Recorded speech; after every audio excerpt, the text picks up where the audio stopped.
رب کائنات نے ارشاد فرمایا خذ اختیار کرو الافوا درگزر کو، خذ الافوا درگزر کو اختیار کر، وامر بالعرف نیکی کا حکم دے، واعرض عن الجاہلین اور جہلا سے اعراض کر۔ فرمایا نیکی کا حکم دے، اس سے پہلے فرمایا درگزر کو اختیار کر، درگزر کو اختیار کر۔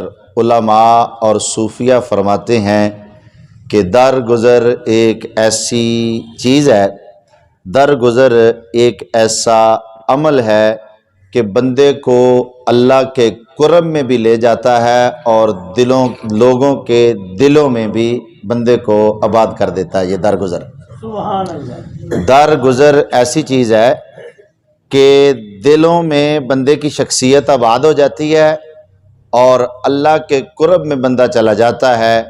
وامر بالعرف فرمایا نیکی کا حکم دے۔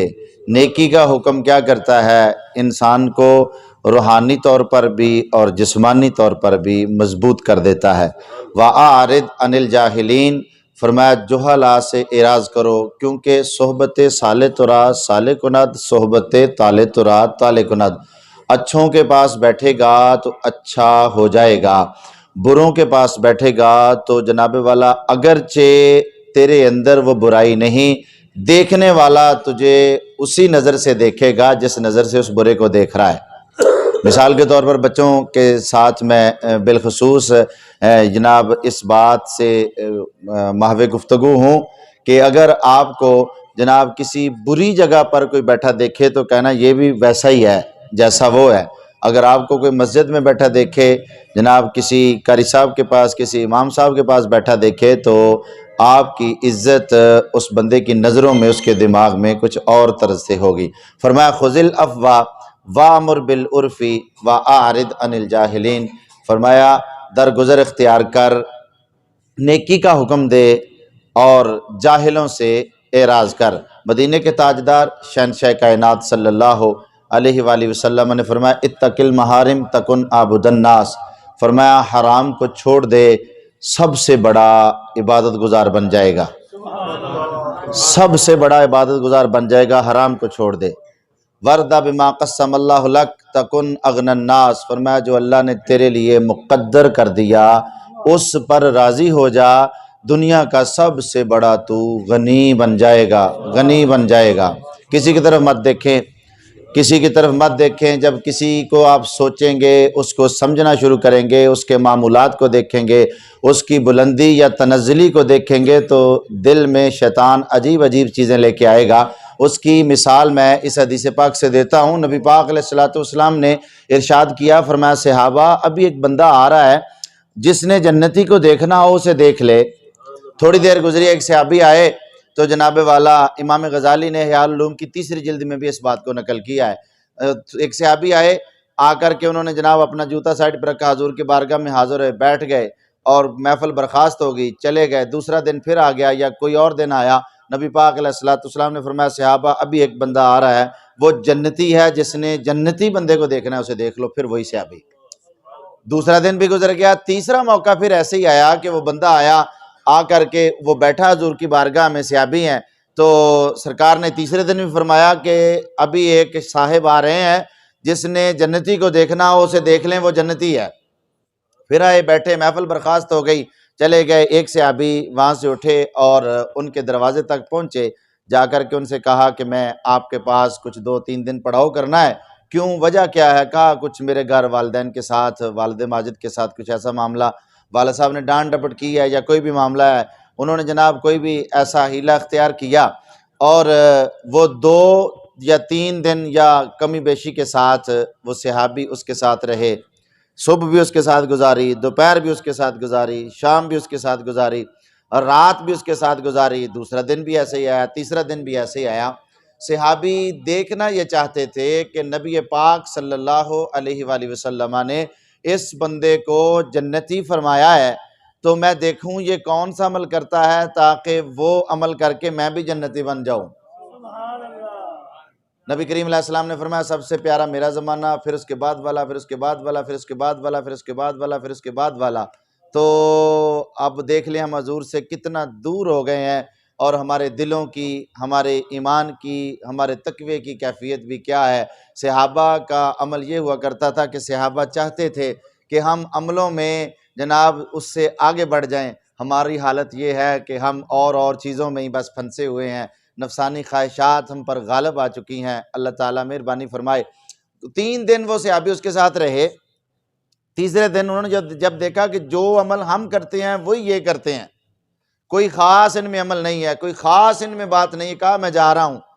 اور جاتے جاتے یہ بات کہی کہ مجھے میرے ساتھ کوئی معاملہ گھر میں نہیں ہے، ناراضگی نہیں ہے، میں صرف آپ کو چیک کرنے کے لیے آیا تھا کہ نبی پاک علیہ السلام نے لگاتار 3 بار آپ کے لیے یہ جملہ ارشاد کیا کہ جنتی آ رہا ہے اسے دیکھ لو، جنتی آ رہا ہے اسے دیکھ لو، جنتی آ رہا ہے اسے دیکھ لو۔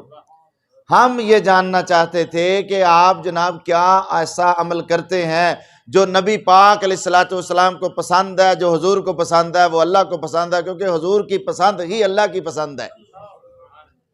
تو ہم وہ عمل کر کے ہم بھی یہ نصیب مقدر ہمارا بھی بن جائے۔ اس نے کہا بھائی میرے پاس تو یہی عمل ہے، یہی ہے معمولات زندگی جو آپ نے دیکھا ہے۔ تو پھر جب وہ دروازے پہ چلے گئے تو ان کو روک کر کے کہا ٹھہرو، ایک بات میرے ذہن میں آ رہی ہے، وہ ہے کہا کیا؟ کہا میں اپنے دل میں کسی بندے کے بارے میں کھوٹ نہیں رکھتا اور کسی سے میں حسد نہیں کرتا۔ بہت ہی مشکل کام ہے یہ، بہت ہی مشکل کام ہے یہ حضرت صاحب قبلہ، بہت مشکل کام ہے یہ۔ میں کہتا ہوں مسجد میں بیٹھا ہوں، میرے لیے تو بہت ہی مشکل کام ہے۔ اگر زندگی کا کوئی مشکل ترین کام ہے نا، میرے لیے یہی کام ہے۔ زندگی کے ہر پہاڑ سے میں ٹکر لے سکتا ہوں، لیکن اگر کوئی مشکل ترین، میں اپنی ذات کے لیے بات کرتا ہوں، اگر مشکل کام ہے تو یہ کام ہے۔ کسی بندے کے بارے میں دل میں کوئی بات نہ رکھنا اور اس سے حسد نہ کرنا، یہ کوئی معمولی عمل ہے؟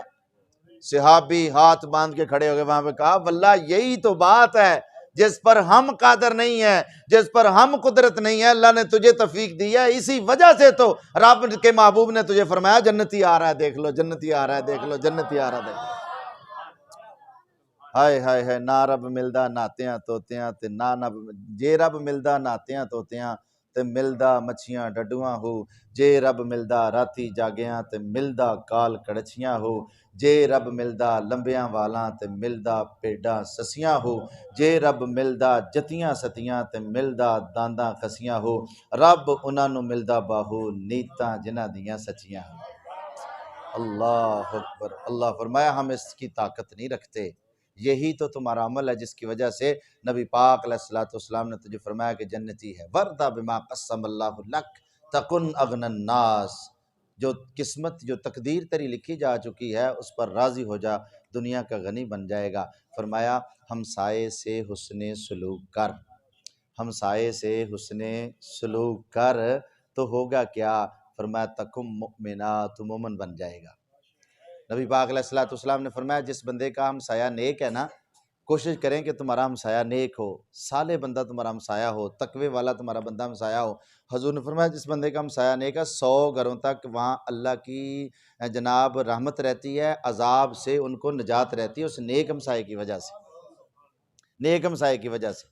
اور 5ویں بات نبی پاک علیہ السلام نے ارشاد فرمائی، فرمایا جو چیز تو اپنے لیے پسند کرتا ہے وہی چیز اپنے بھائی کے لیے پسند کر، تکم مسلمات، مسلمان بن جائے گا۔ خذ العفو وامر بالعرف واعرض عن الجاہلین، یہ بالخصوص ہم لوگ مسندوں والے ہیں، ہمیں بالخصوص عمل کرنے کی ضرورت ہے، بالخصوص ہمارے لیے ہے، کیونکہ ہر کسی کی نظر ہم پر ہوتی ہے۔ دعا فرمایا کریں کہ ہمارا بیٹھنا، اٹھنا، چلنا پھرنا، سونا جاگنا، ہر چیز جو ہے نبی پاک علیہ السلام کی مبارک مرضی کے مطابق ہو جائے، جو حضور کو پسند ہے اس کے مطابق ہمارا بیٹھنا اٹھنا ہو جائے۔ اللہ تعالیٰ آج کی اس محفل پاک میں ہم سب کی حاضری قبول فرمائے، والحمدللہ رب العالمین۔